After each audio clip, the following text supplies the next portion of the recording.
pencairan THR dan gaji ke-13 tahun 2022 untuk PNS, TNI dan Polri, dan pensiunan. Kapan disalurkan? Berikut ini jadwal pencairan THR dan gaji ke-13 untuk PNS, TNI, dan Polri. Kementerian Keuangan telah mengalokasikan anggaran untuk tunjangan hari raya atau THR dan gaji ke-13 tahun 2022. Skema pembayaran THR dan gaji ke-13 sudah diatur dalam Undang-Undang Anggaran Pendapatan dan Belanja Negara atau APBN 2022. Hanya saja belum dipastikan besaran THR dan gaji ke-13 yang akan dibayarkan untuk pegawai negeri sipil, anggota Polri, TNI dan pensiunan PNS, dan pensiunan TNI Polri.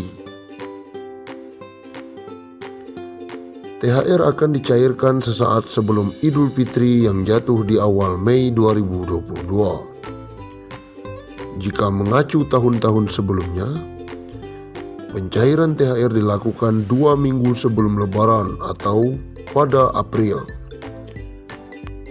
Sedangkan gaji ke-13 biasanya cair bertepatan dengan tahun ajaran baru, yang tahun ini jatuh pada sekitar bulan Juni atau Juli. Sekedar diketahui, besaran THR dan gaji ke-13 pada tahun lalu dipangkas karena alasan pandemi COVID-19. Pada tahun 2021, THR dan gaji ke-13 tanpa tunjangan kinerja, hanya gaji pokok dan tunjangan melekat saja. Bagaimana dengan nasib THR dan gaji ke-13 tahun ini? Direktur Jenderal Anggaran Kementerian Keuangan, Isa Ramawarta, belum memastikan hal itu. Hanya saja ia memperkirakan skema THR dan gaji ke-13 tahun 2022 bakal sama dengan tahun lalu. Di dalam RAPBN 2022, kebijakan untuk THR dan gaji ke-13 saat ini sama dengan tahun 2021, kata Isa Ramawarta di Jakarta. THR dan gaji ke-13 tidak hanya untuk PNS, tetapi juga TNI, Polri hingga pensiunan PNS, pensiunan TNI, dan pensiunan Polri.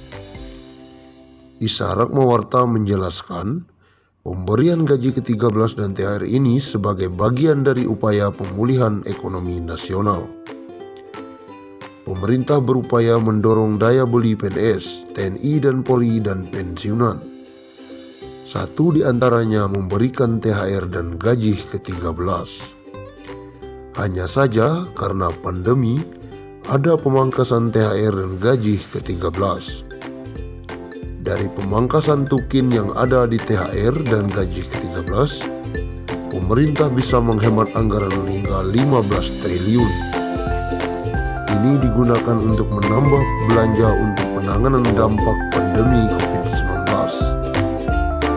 Selanjutnya, bahkan program-program yang tidak prioritas masih akan tetap ditunda di tahun 2022. Sehingga anggaran bisa difokuskan untuk membantu masyarakat hingga pelaku usaha yang paling terdampak. Berikut gaji pokok dan tunjangan yang diterima PNS, TNI, dan Polri yang akan jadi dasar perhitungan THR dan gaji ke-13 nanti.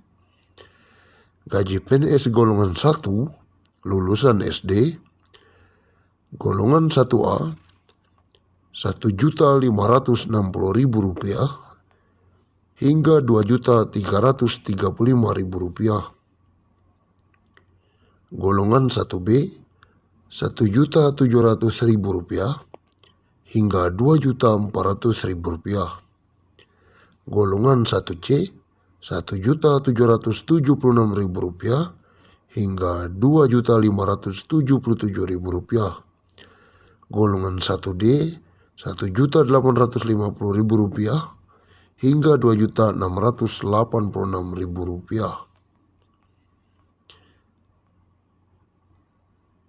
Selanjutnya, golongan 2B, Rp2.200.000 hingga Rp3.500.000. Golongan 2C, Rp2.300.000 hingga Rp3.600.000. Golongan 2D, Rp2.390.000 hingga Rp3.820.000. Golongan 3 lulusan S1 sederajat.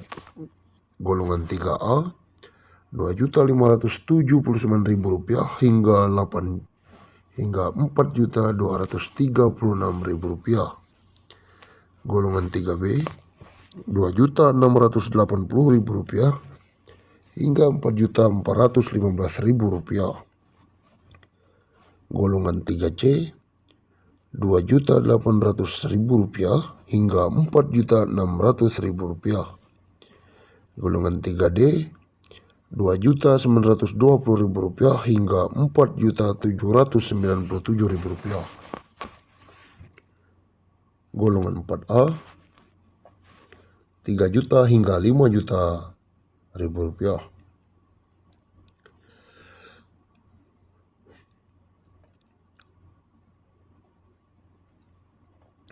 Golongan 4B, Rp3.100.000 hingga Rp5.200.000. Golongan 4C, Rp3.300.000 hingga Rp5.400.000. Golongan 4D, Rp3.447.000 hingga Rp5.600.000. Golongan 4E, Rp3.593.000 hingga Rp5.900.000.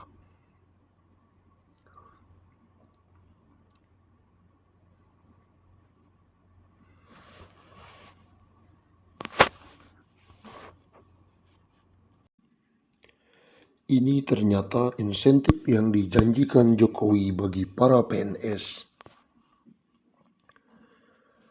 Presiden Joko Widodo atau Jokowi merencanakan adanya tambahan insentif untuk perbaikan kesejahteraan aparatur sipil negara atau ASN alias PNS, terutama yang sudah memasuki masa pensiun.